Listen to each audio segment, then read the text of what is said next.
Saat aku remaja, tingkat percaya diriku sangat rendah. Dan buruknya, aku sering mengalami perundungan karena badanku yang terlalu kurus yang menyebabkan percaya diriku menurun dari rendah menjadi nggak ada.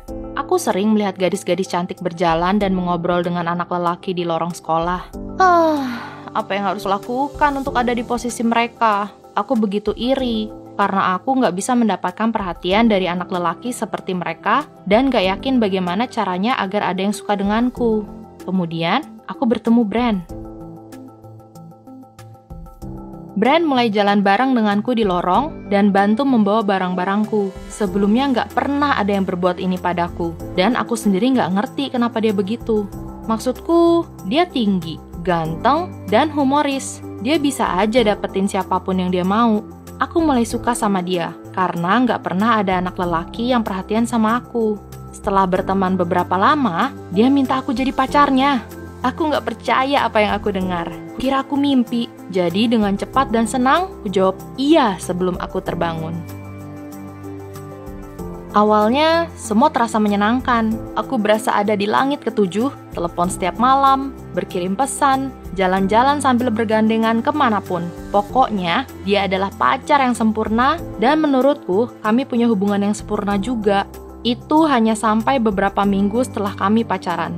Suatu malam, dia mengirim pesan dan bilang, "Hey, kirim fotomu nggak pakai baju dong." Nggak pakai baju. Aku sempat bingung dan pikir dia lagi iseng aja, karena sebelumnya sering seperti ini. Jadi, ku kirim emoji buah ceri. "Enggak, kali ini sungguhan," balasnya. Aku menolak, tapi dia terus-menerus minta. Kuletakkan teleponku dan mencoba pergi tidur, tapi teleponku bergetar setiap ada notif masuk tanpa henti. "Ayolah, please," tulisnya, memohon agar kukirimi fotoku. Disitulah aku membuat keputusan yang salah.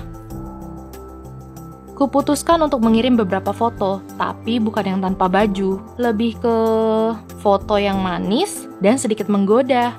Itu adalah keputusan terburuk yang pernah kubuat, karena dia mulai minta foto-foto yang lain setiap hari. Semakin banyak yang dia dapat, dia semakin minta yang lain, dan menekanku ke situasi di mana aku mulai nggak nyaman. Semua kesenangan dan waktu bermain yang biasa kami lalui, hilang. Sekarang semua tentang foto-foto itu atau meraba-raba, dan aku muak dengan itu semua. Dia akan menyentuhku di tempat aku tidak ingin disentuh, dan lanjut minta foto-foto lagi dan lagi. Sampai akhirnya aku udah nggak tahan, dan memutuskan untuk putus hubungan dengannya. Suatu hari, aku cek teleponku dan dia posting beberapa gambar seperti matanya berair di sosial media dengan keterangan pecundang besar. Sekarang pergelangan tanganku adalah papan irisanku. Gak lama, beberapa temannya mulai mengirim pesan padaku dan menghinaku. Aku kaget dan dipenuhi rasa bersalah. Dia perhatian sama aku dikala gak ada satupun yang peduli. Apa aku salah? Aku menangis sepanjang akhir minggu dan terus-menerus dikirimi pesan olehnya tentang bagaimana ini semua adalah salahku. Gara-gara aku, dia nggak bisa lanjutin hidupnya. Dan gara-gara aku, hidupnya jadi berantakan. Tibalah Senin, dan di jam pertama sekolah, aku dipanggil ke kantor sekolah.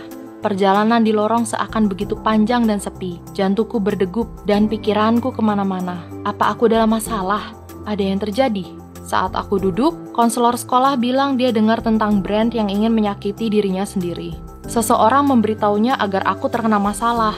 Aku menangis dan mulai meminta maaf pada konselorku. Aku begitu takut, belum pernah ada masalah dengan sekolah sebelumnya, dan aku nggak tahu apa yang akan terjadi selanjutnya. Disitulah aku merasakan tangan konselor di pundakku, bukan karena marah atau kecewa, tapi untuk menenangkanku. Dia duduk denganku dan bilang bahwa aku punya hak untuk putus hubungan dengan siapapun kalau aku memang merasa nggak nyaman, dan Brand jelas-jelas berusaha memanipulasiku.